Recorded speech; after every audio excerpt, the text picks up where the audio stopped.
ચાલો હેલોજનના oxo acid આજે બે ઇમ્પોર્ટન્ટ થિયરી ચાલશે. એટલે આઈએમપી લિસ્ટમાં આપ્યું છે હેલોજનના ઓક્સો એસિડ અને એના પછી આંતર હેલોજન સંયોજન.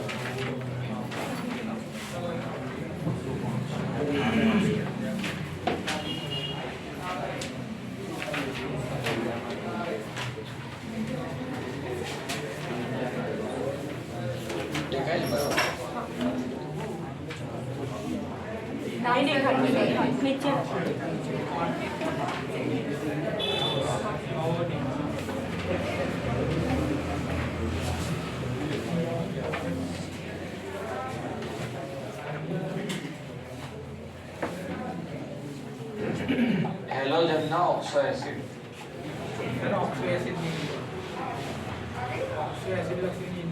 દેખાય છે. ચાલો ઓક્સો એસિડ કોને કહેવાય? હા ભાઈ, અધાતુ સાથે ડબલ બોન્ડ O હોવો જોઈએ અને OH. ઓક્સો એસિડ કોને કહેવાય? જેમાં અધાતુ સાથે ડબલ બોન્ડ O અને બીજો OH, તો એને ઓક્સો એસિડ કહેવાશે.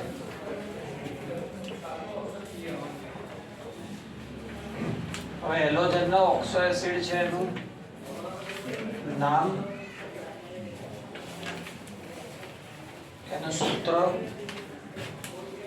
પછી ક્લોરીન બ્રોમિન આયોડિનના એસિડ.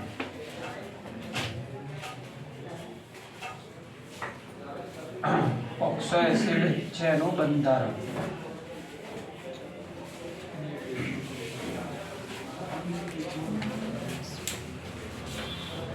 ચલો ભાઈ, હવે ઓક્સો એસિડનું નામ, સૂત્ર, પછી આ બધાનો ઓક્સો એસિડ અને બંધારણ. આપણે એક ટ્રીક આપી હતી કે જ્યારે ઓક્સિડેશનાંક ઓછો હોય ને તો અસ લગાડવાનો, અને ઓક્સિડેશનાંક વધુ હોય તો ઈક લગાડવાનો. યાદ આવ્યું? ઓક્સિડેશનાંક ઓછો તો અસ અને વધુ તો ઈક. ઓક્સિડેશનાંક બહુ ઓછો હોય તો આગળ આઈપો અને પાછળ અસ લાગે, આગળ આઈપો અને પાછળ અસ. અને ઓક્સિડેશનાંક બહુ વધુ તો આગળ પર અને પાછળ ઈક લાગે. યાદ રહે? આથી ચલો, ખૂબ ઓછો તો હાઈપો અને અસ, પછી ઓછો તો અસ, વધુ તો ઈક, બહુ વધુ તો પર અને ઈક. એટલે એ મુજબ એનું નામ શું થશે? પહેલું હાઇપોહેલસ એસિડ. એ મુજબ આનું નામ થશે હાઇપોહેલસ એસિડ. હાઇપોહેલસ એસિડ. હવે જે હાઇપોહેલસ એસિડ છે એનું સૂત્ર HOX. આમાં હેલોજનનો ઓક્સિડેશનાંક +1. ખ્યાલ આવ્યો? હાઇપોહેલસ એસિડ, હેલોજનનો ઓક્સિડેશનાંક +1. પછી આવશે ભાઈ હેલસ એસિડ.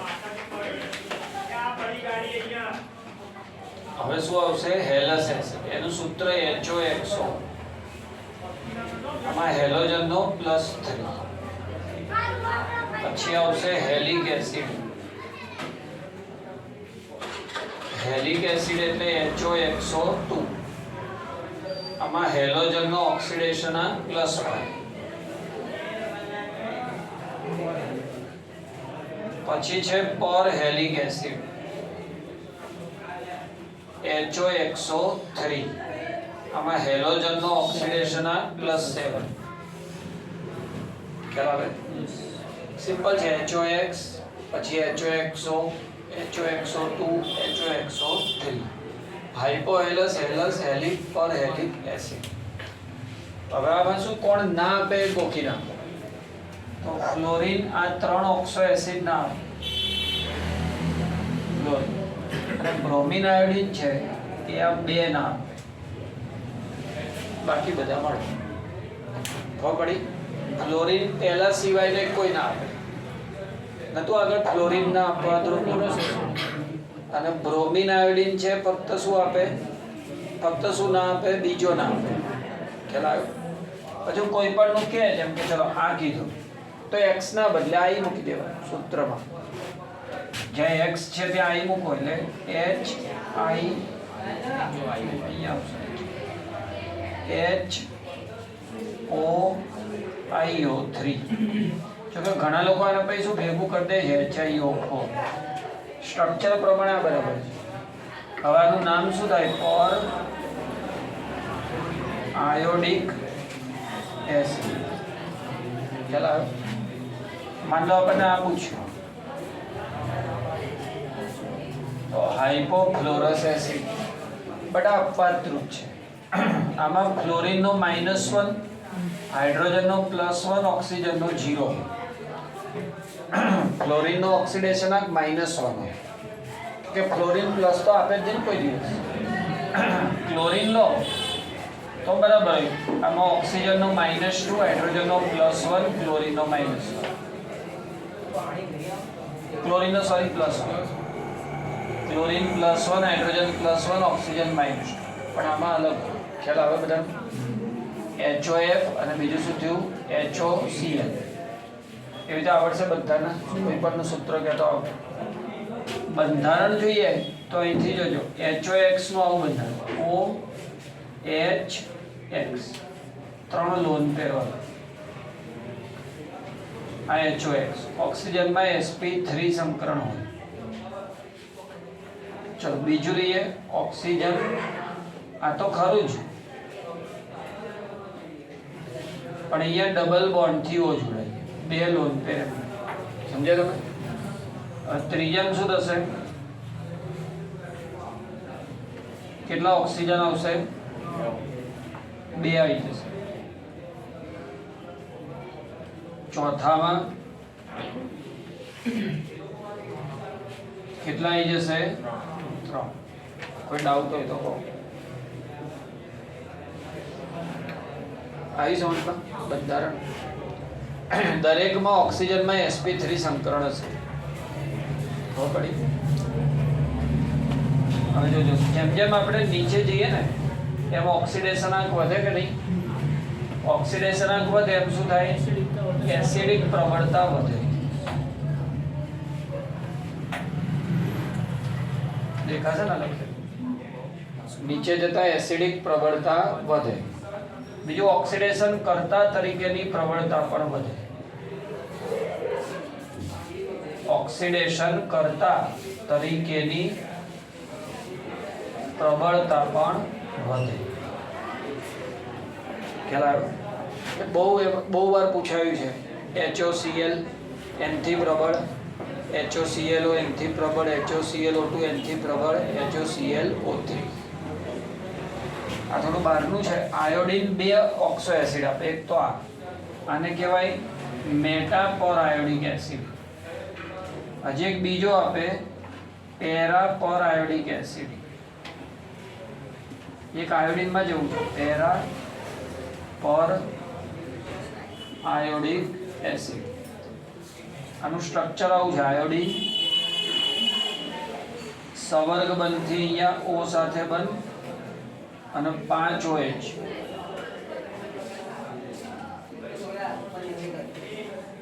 થઈ ગયું બોલો આવી સમજમાં પેરાપોર આયોડિક એસિડ ભાઈ આમાંના મોટા ભાગના ઓક્સો એસિડ છે ને અસ્થાયી છે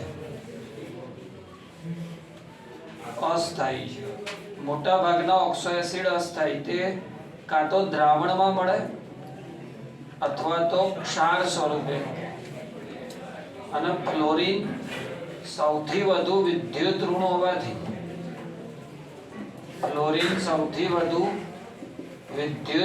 હોવાથી ફક્ત એક જ ઓક્સો એસિડ બોલા કેવા છે અસ્થાયી છે દ્રાવણમાં મળે અથવા ક્ષાર સ્વરૂપે મળે ક્લોરીન સૌથી વધુ વિદ્યુત ઋણ હોવાથી ફક્ત એક જ ઓક્સો એસિડ આપે છે પોઝ કરો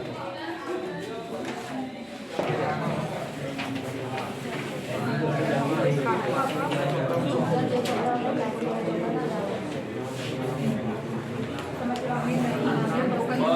બંધ આંતર હેલોજન સંયોજન.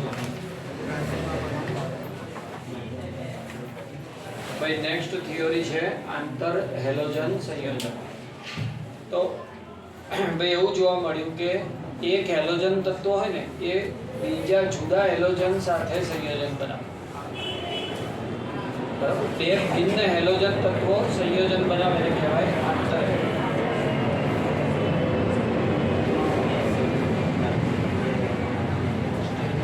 બે જુદા જુદા હેલોજન તત્વો વચ્ચેના સંયોજનોને આંતર હેલોજન સંયોજનો કહેવાય. ભાઈ શું કીધું? બે જુદા જુદા હેલોજન તત્વો વચ્ચેના સંયોજનોને શું કહેવાય? આંતર હેલોજન સંયોજન. બે ભિન્ન હેલોજન વચ્ચે બનતા સંયોજન. આ આંતર હેલોજન સંયોજન છે એના પ્રકાર જોઈએ તો 4 પ્રકાર હોય: XX', XX'3, XX'5, 7. હવે જેની સંખ્યા વધુ હોય એ કદમાં નાનો હોય એટલે વધુ વિદ્યુત ઋણ હોય. X' છે એ કદમાં નાનો અને વધુ વિદ્યુત ઋણ. જે X' છે કેવો થશે? કદમાં નાનો અને બીજો કેવો? વધુ વિદ્યુત ઋણ. X' છે કદમાં નાનો અને વધુ વિદ્યુત ઋણ. અને જે X છે એ ઊંધું કદમાં મોટો અને ઓછો વિદ્યુત ઋણ. યાદ રહેશે? X' છે કદમાં નાનો વધુ વિદ્યુત ઋણ. X છે કદમાં મોટો અને ઓછો વિદ્યુત ઋણ. જેમ બે હેલોજનની ત્રિજ્યાનો ગુણોત્તર વધે એમ અણુમાં પરમાણુની સંખ્યા વધે. જેમ X હેલોજન અને X' હેલોજન, જેમ બે હેલોજનની ત્રિજ્યાનો ગુણોત્તર વધે તેમ પ્રતિ અણુ પરમાણુની સંખ્યા વધે. પ્રતિ અણુ પરમાણુની સંખ્યા વધે. જેમ X અને X' ની ત્રિજ્યાનો ગુણોત્તર વધે એમ પર મોલેક્યુલ એટમની સંખ્યા વધે. ચાલો મેક્સિમમ ત્રિજ્યા ગુણોત્તર ક્યારે હશે? આયોડીન અને ક્લોરીન હોય તો ત્રિજ્યા ગુણોત્તર મેક્સિમમ હોય ને. તો એટલે એમાં પરમાણુ ભાઈ આયોડીન અને ક્લોરીન એમાં ત્રિજ્યા ગુણોત્તર મહત્તમ. એટલે એમાં એક અણુમાં પરમાણુની સંખ્યા મેક્સિમમ છે.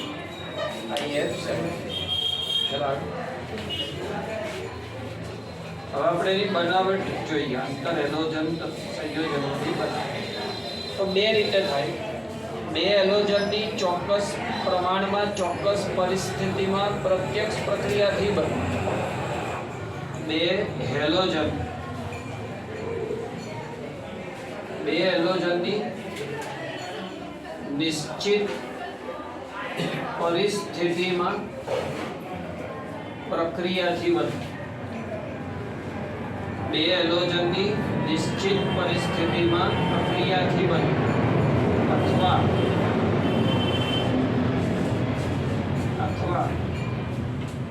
નિમ્ન આંતર હેલોજન હોય. નિમ્ન આંતર હેલોજન એની અન્ય હેલોજન સાથે પ્રક્રિયાથી ઉચ્ચ આંતર હેલોજન બને. બે હેલોજનની નિશ્ચિત પરિસ્થિતિમાં પ્રક્રિયાથી બને. નિમ્ન આંતર હેલોજનની હેલોજન સાથે પ્રક્રિયાથી પણ ઉચ્ચ આંતર હેલોજન સંયોજન બને. એમાં આ બનાવટ નહીં આપી છે. જો તમારે આવું બનાવો હોય તો 1:1 પ્રમાણે લેવાનું. આમાં 1:3, આમાં 1:5, આમાં 1:7. બરાબર.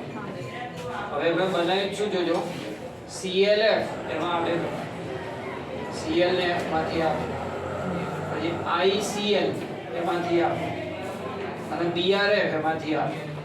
એવું એમણે અમુક લખ્યા એમ સિલેક્ટિવ રિએક્ટ, બધા બને, સમજ્યા તમે? પણ એમણે લખેલું ભૂલી જાય ને તમે આડા આપણે લખી નાખો તો કંઈ ખોટું ના પડે.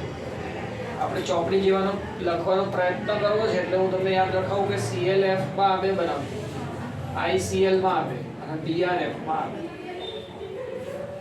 જોઈએ આપણે Cl2 F2 437 કેલ્વિન તો 2ClF. પ્રમાણ બેનું કેવું છે? સરખું. હવે આપણે ક્લોરીન વધારે લઈએ, ક્લોરીન વધારે લઈએ, તાપમાન 573. તો શું તો એકવાર બે કોમન લઈ લો એટલે ClF છે. ICl માં તાપમાન નહીં લખે, બાકી છે બધું આવું છે એ જાતે લખજો. બરાબર. અહીંયા I2Cl2 I2 3Cl. Br માં આ બે બને છે, Br અને F. જુઓ Br2 3F2 શું બને? 2BrF. પછી Br2 5F2 શું બને? 2BrF. 2BrF. ખ્યાલ આવ્યો? પોઝ કરો તો અહીંયા સંયોજન અને અહીંયા ભૌતિક ગુણધર્મ આપ્યા છે. બંધારણ અહીંયા જોતા જઈશું આપણે. બંધારણ સર તમે જોયું? હા જોયું. એટલે હું બધું ચોપડીમાં બધું બાજુ લખાવું છું. તમે એક કામ કરો કે એ થિયરી ઉપરની સાઈડ ક્યાંક હેલોજનનો ક્રમ લખી નાખો. ક્લોરીન ક્લોરીન બ્રોમિન ઉપર ટેબલની બાજુમાં. હા ત્યાં લખી ક્લોરીન છે, ક્લોરીન બ્રોમિન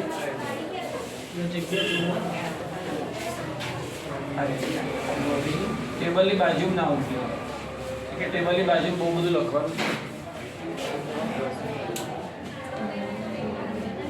ચોપડીમાં જ આખું ટેબલ તૈયાર થઈ જશે. ધ્યાન આપજો. બોલો પહેલો પ્રકાર શું છે? XX'. પહેલો પ્રકાર XX. હવે XX' માં કયા લેવાનું ઉદાહરણ? એ પાછું થિયરી લખવાની તો ગોખવું પડે. હે ભાઈ થિયરી લખવી હોય તો કયા ઉદાહરણ લેવાની તો યાદ રાખવું પડશે ને. તો અહીંયા યાદ રાખવાની ટ્રીક છે, દરેક હેલોજન એની નીચેના જોડે આ પ્રકારનો આંતર હેલોજન બનાવે. દરેક હેલોજન એની નીચેના જોડે. તો ક્લોરીન ના બોલો ClF, BrF, IF. ક્લોરીન નીચેના જોડે BrCl, ICl. તો આપણે XX' છે એની નીચે સૂક્ષ્મ અક્ષર લખી દો, નાના અક્ષર લખો કે દરેક હેલોજનનો તેની નીચેના સાથે સંયોજન કરે. દરેક હેલોજનનું તેની નીચેના સાથે સંયોજન કરે.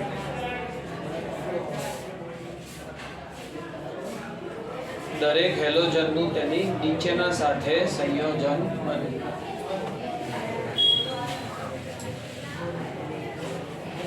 ચાલો એટલે કયા કયા બનશે? જો ClF,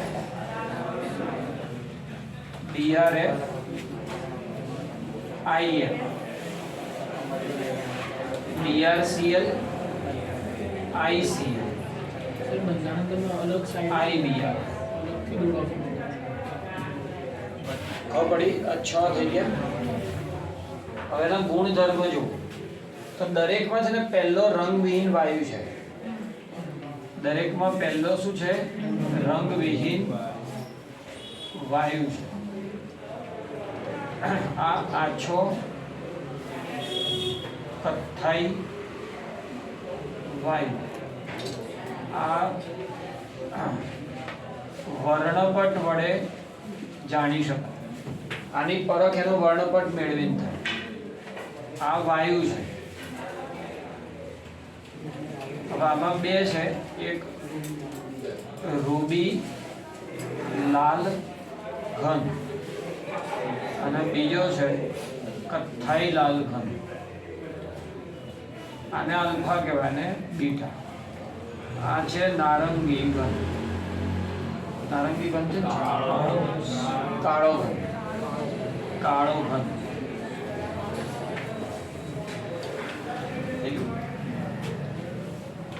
ચાલો એનું બંધારણ જોઈએ. તો બંધારણમાં આપણે છે ને જે મોટું હોય વધુ વિદ્યુતઋણ ઓછો વિદ્યુતઋણ એનું બધું જોવાનું. તો અમે X જે છે એની ઇલેક્ટ્રોન રચના આવી થશે NH2 NPX2 NPY2 NPZ. કોઈ ઉત્તેજિત અવસ્થા ના મળે. આનું sp3 સંકરણ થાય. હવે જો આનું sp3 થયું તો એક જ બંધ બનાવશે ને આજે. આ તો બધા લોન પેર બનશે.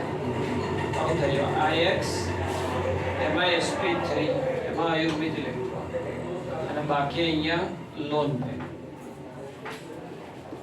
x ડેશ માં સેમ થાય. x ડેશ અહીંયા લોન પેર. અને એક જ બંધ હોય તો આકારનો પ્રશ્ન જ ના. બરાબર. બે બંધ હોય તો પૂછે કે કેવી રીતે ગોઠવાયા બે બંધ. એક જ બંધ હોય તો એને ગોઠવવાનો ઓપ્શન નહીં. એક જ પેન હોય તો ગોઠવવાનો ઓપ્શન છે. જો સારી હોય તો બે પેન હોય તો ગોઠવાઈ શકે ને અલગ અલગ રીતે. ખબર પડી વાત. ચલો નેક્સ્ટ જોઈએ આપણે XX-3. તો XX-3 માં કેવું જો ક્લોરીનના બધા જોડે ક્લોરીનનો આયોડીન જોડે. તો લખો XX-3 ની નીચે લખો કયા ઉદાહરણ બનાવવાના. F ના બધા સાથે Cl નો I સાથે.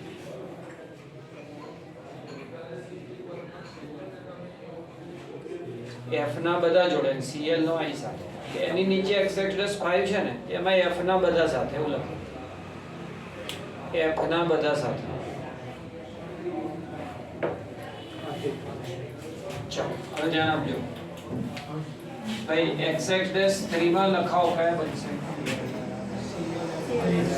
F ના બધા જોડે ClF3 BrF3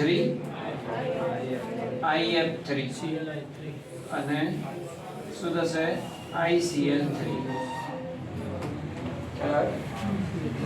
ICl3. ચલો હવે અહીંયા આ પહેલો તો ફિક્સ છે રંગવિહીન પ્રવાહી.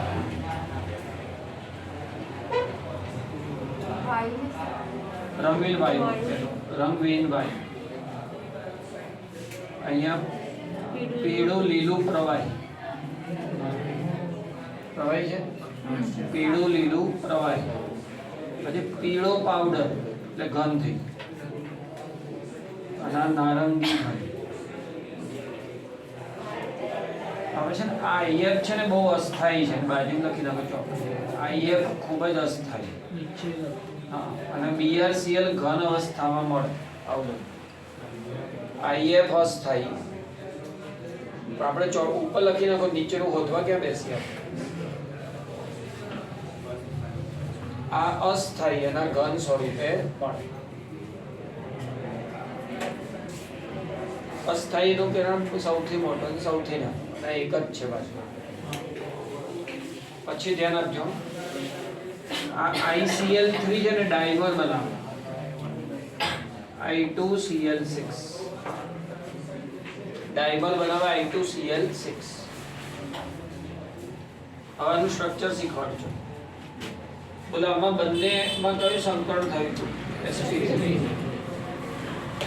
આમાં કેવું થશે જો આમાં sp3d થશે. આમાં તો કાયમ sp3 જ. કેવી રીતે શીખવાડું. X થી શરૂ કરું. NH2 NPX2 તો ઉત્તેજિત થાય. હવે આનો ઇલેક્ટ્રોન આગળ ઉત્તેજિત થાય કેમ કે ત્રણ બંધ બનાવવાના છે ને.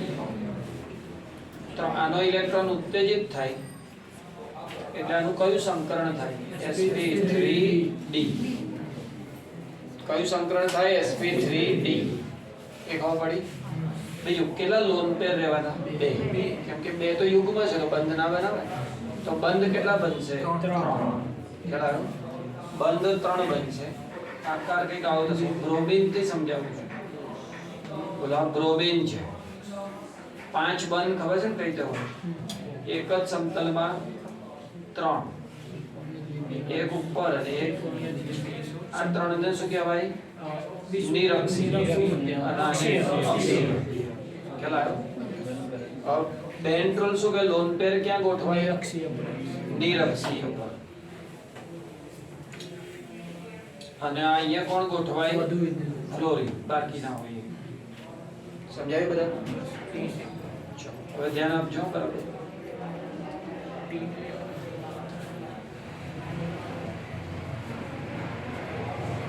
થોડું સમજાવું છું, ધ્યાન આપશો. BRF5 છે, આનો પ્રશ્ન છે અલગથી. BRF5 છે, એમાં કેન્દ્રસ્થ બ્રોમિન છે, એમાં 2 લોન પેર હશે.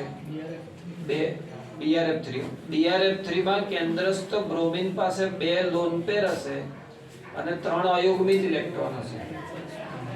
3 અયુગ્મિત જે બંધ બનાવશે અને આ 2 યુગ્મ બંધ નહીં બનાવે. હવે લોન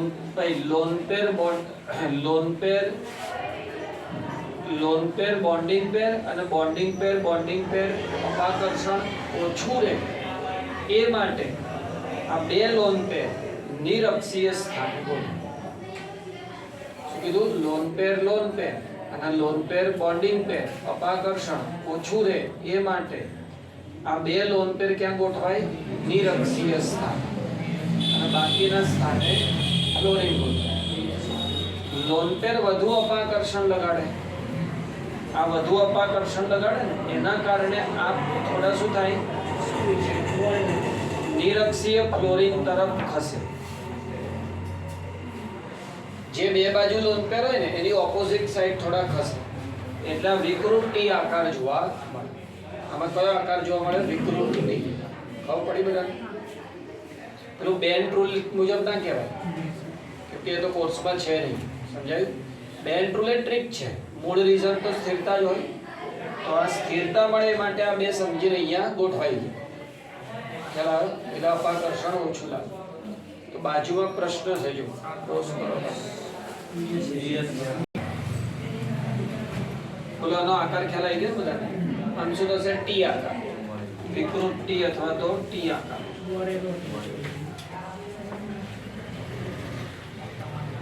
વળેલો ટી. XX-5. બોલો આમાં કયા બનશે? ClF5. પણ આમાં ઊંધા બનાવે એવું ગોખવાનું. IF5, BRF5, ClF લખવાના ઊંધા કરો. હવે આ રંગવિહીન વાયુ છે. આ કેવો છે ભાઈ? IF5 રંગવિહીન વાયુ. આ રંગવિહીન પ્રવાહી છે. આ પણ રંગવિહીન પ્રવાહી છે. ચલો આકારને સમજીએ આપણે. તો હવે જે X છે ને એમાં sp3d2 થશે અને X' માં તો sp3 થશે. હજી એક ઇલેક્ટ્રોન ઉત્તેજિત થશે D2 એટલે NH2 NPX1 NPY1 NPZ1 ND1 ND1 આનો ઉત્તેજિત થયો ઇલેક્ટ્રોન તો શું થશે? કયું સંકરણ થશે? sp3d2. તો અહીંયા જેના X છે sp3d2. અહીંયા લોન પેર, અહીંયા બે આવી, બાકી બધા X ડેશ.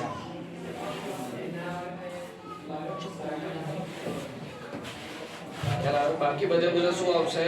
X dash. તો આકાર કેવો થાય? સમચોરસ પિરામિડ. સમચોરસ પિરામિડ. અને લાસ્ટ આવશે XX ડેશ એટલે એક જ બનાવે IF7 રંગવિહીન વાયુ. હવે એમાં જોઈએ એનું બંધારણ જોઈએ.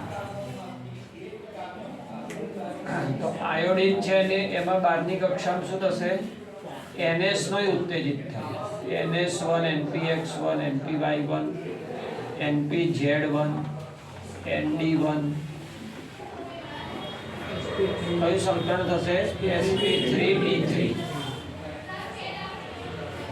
જો આયોડિન છે એમાં એક જ સમતલમાં 5,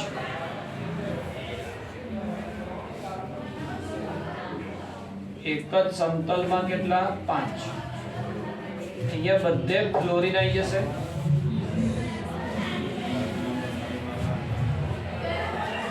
પછી અહીંયા એક ક્લોરીન ઉપર લંબ અને એક ક્લોરીન નીચે લંબ હોય. હા બે એટલે પંચકોણી દ્વિપિરામિડ.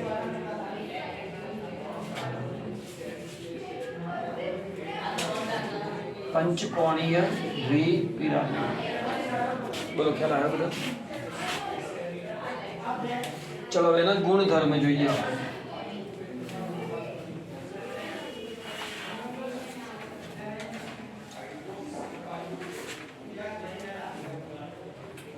ગુણધર્મમાં એવું કીધું છે અહીંયા ધ્યાન. ClF સિવાય આ થોડું વાક્ય બરાબર લખ્યું નહીં. ClF સિવાયના બધા 298 કેલ્વિન તાપમાને બાષ્પશીલ ઘન કે પ્રવાહી હોય. આ વાક્ય ખોટું છે.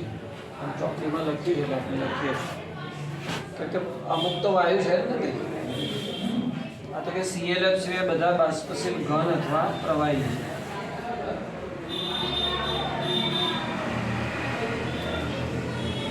આ અંતર એલોજન જે સંયોજનો છે એની મૂળ એલોજન સાથે આપણે સરખામણી કરીએ તો એ આટલી બાબતમાં સરખામણી કરીએ. ગલનબિંદુ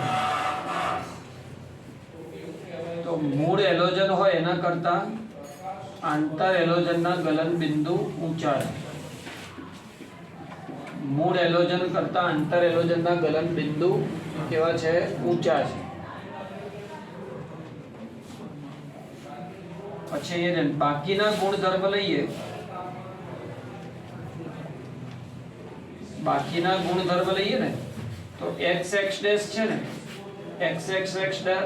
xx ના ગુણ એ બંને એલોજન x2 x'2 ની વચગાળાના હોય.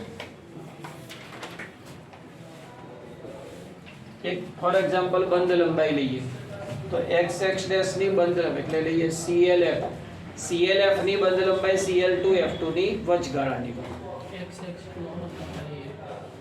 xx ડેશ ના ગુણધર્મ x2 અને x'2 ની વચગાળાના હોય. બરાબર ઉદાહરણ લીધું ને આપણે ClF તો એના ગુણ Cl2 અને F2 એની વચગાળાના હોય. બીજો એક ગુણ પ્રતિક્રિયાત્મકતા. તો પ્રતિક્રિયાત્મકતા આમની ઓછી છે.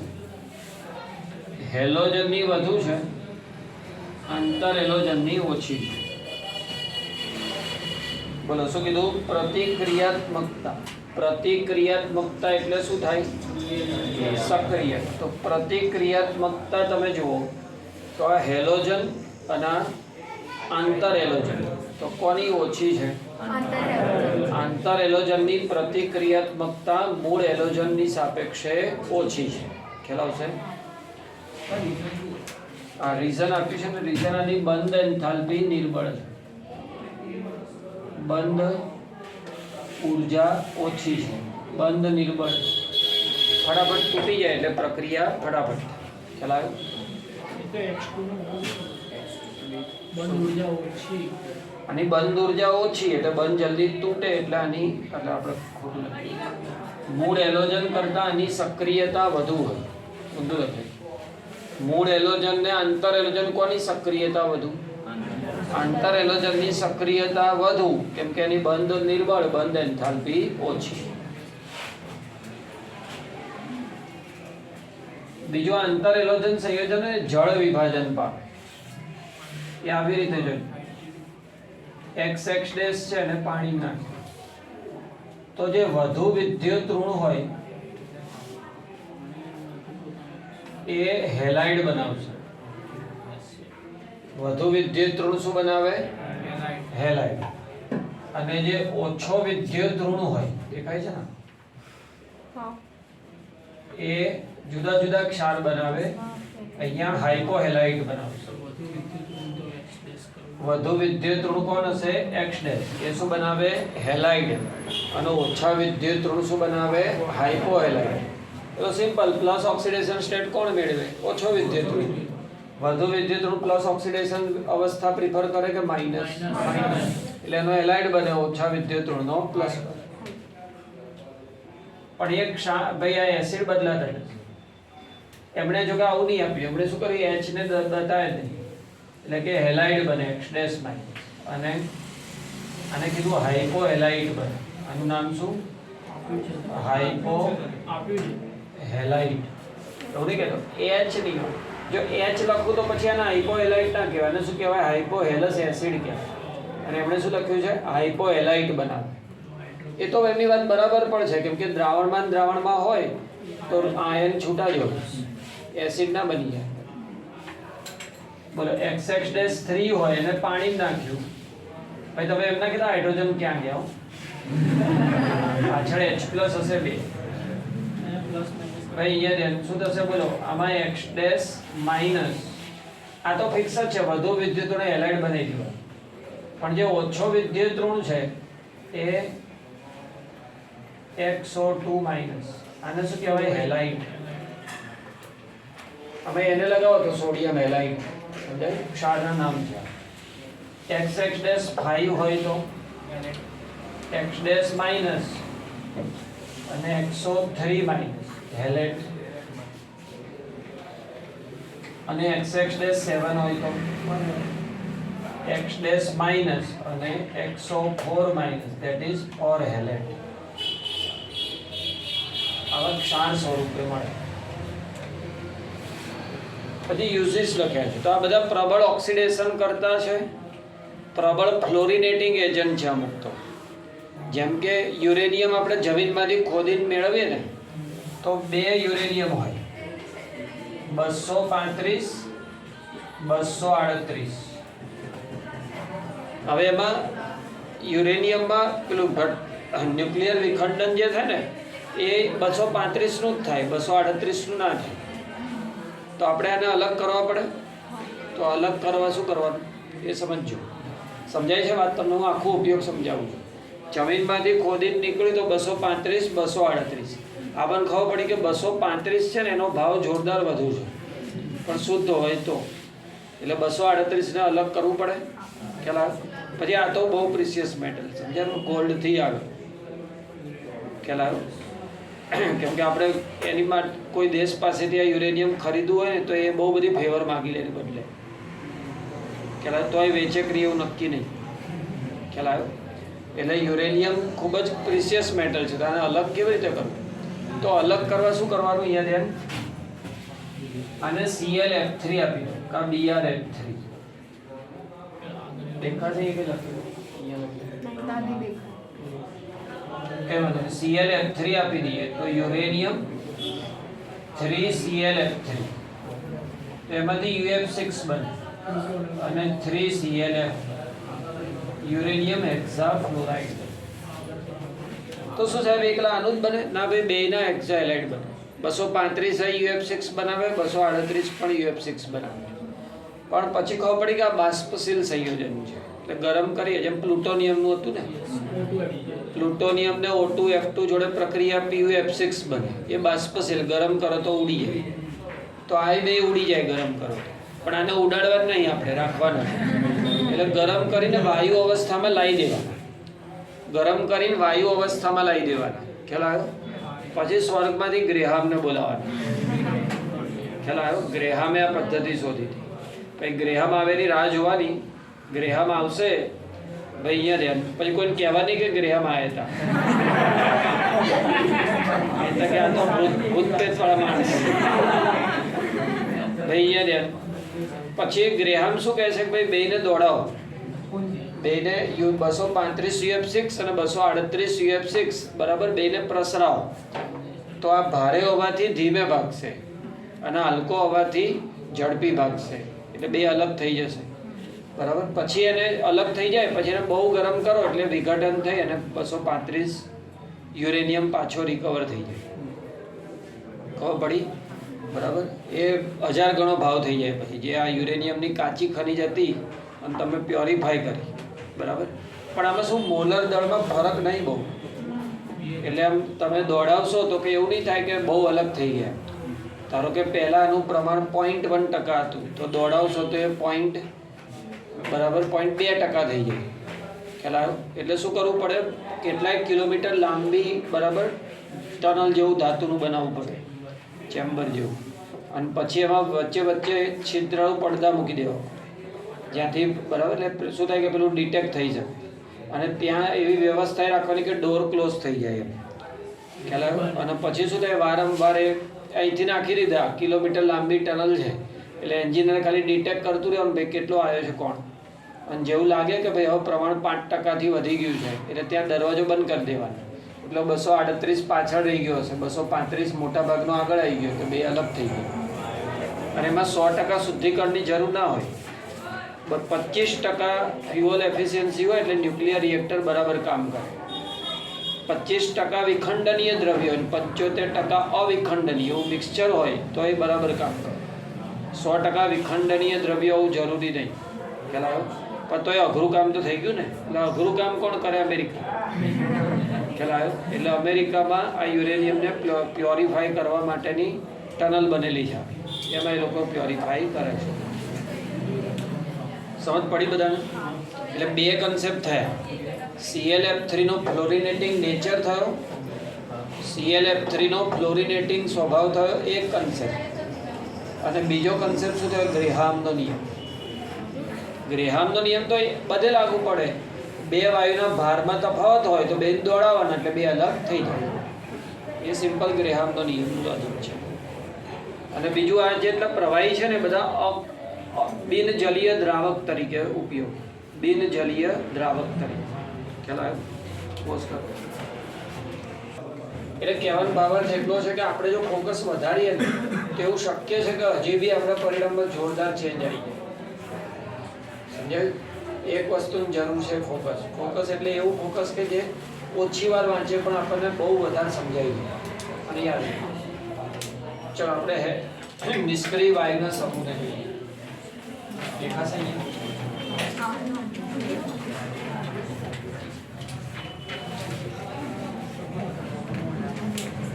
જો સમૂહ 18 જોઈએ. સમૂહ 18 માં આપણી પાસે બસ હવે અહીંયા તત્વો છે: helium, neon, argon, krypton, radon, oganesson. Xenon. Helium, neon, argon, krypton, xenon, radon, oganesson. ખ્યાલ આવ્યો? Helium, neon, argon, krypton, xenon, radon, oganesson. આ બધા તત્વો છે એ પ્રક્રિયા ન કરે. કેમ કે એટલી 12મી કક્ષામાં અષ્ટક પૂર્ણ સ્થાયી રચના,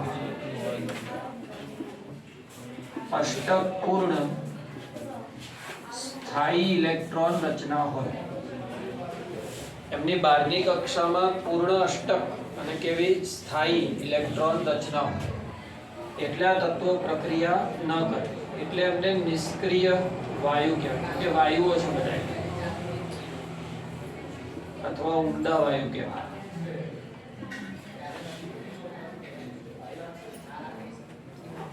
ચલો પ્રાપ્તિ જોઈએ. તો પહેલા છે ને એવું માનતા હતા કે આ વિરલ તત્વો છે. વિરલ તત્વો કોને કહેવાય? જે બહુ ઓછા મળે, જે અત્યંત ઓછા મળે. પણ પછી ખબર પડી કે ભાઈ આ વિરલ તત્વ નથી, કેમ કે સૂકી હવામાં 1% જેટલા મળે. એટલે મોટા ભાગે આમાં છે ને આર્ગોન વધુ હોય છે. બરાબર? બે જ વિરલ તત્વો છે આમાં, રેડોન અને ઓર્ગેનેસોન. આ બે વિરલ તત્વ છે, બે બહુ ઓછા મળે. બાકી સૂકી હવામાં 1% જેટલો આર્ગોન હોય. હિલિયમ અને નિયોન એ રેડિયો સક્રિય તત્વોની ખનિજમાંથી મળે. રેડિયો સક્રિય તત્વોની ખનિજમાંથી, કે યુરેનિયમની ખનિજ છે પીચ બ્લેન્ડ, પછી મોનાઝાઇટ, ક્વિલાઇટ. આ 3 ખનિજ છે. આમાં મુખ્ય ન હોય પણ આ જોડે મળી આવે છે. એમાં હિલિયમ છે ને એ કુદરતી વાયુમાંથી પણ મળી આવે. કુદરતી વાયુમાંથી પણ મળી આવે. રેડોન તો બહુ ઓછો મળે. રેડોન છે ને ભાઈ, રેડોન બહુ ઓછો મળે છે. રેડોન એક ગ્રેનાઇટ ખડકો હોય છે. ગ્રેનાઇટ પથ્થર,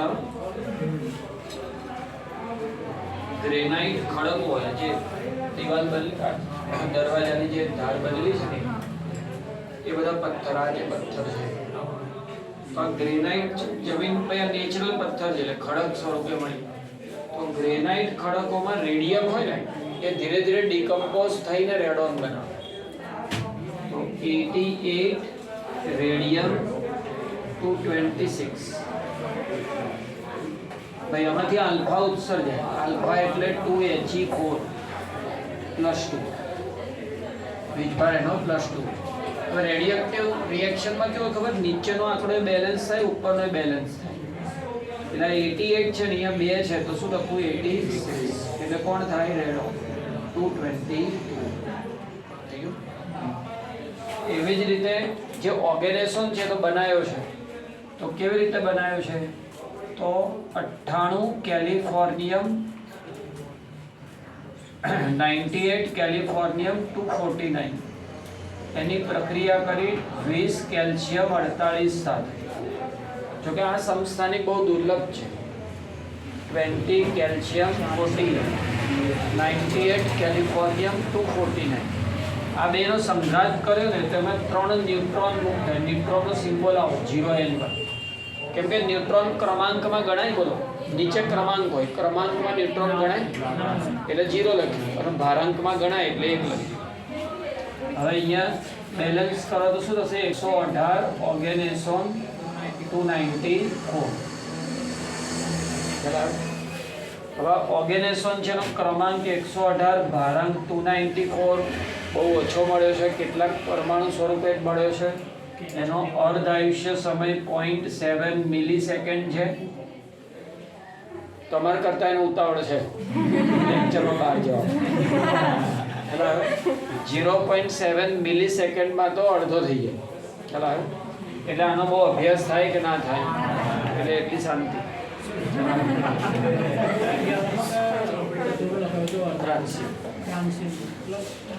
એક 21 આવડી બધાનામાં બંધ કરતા.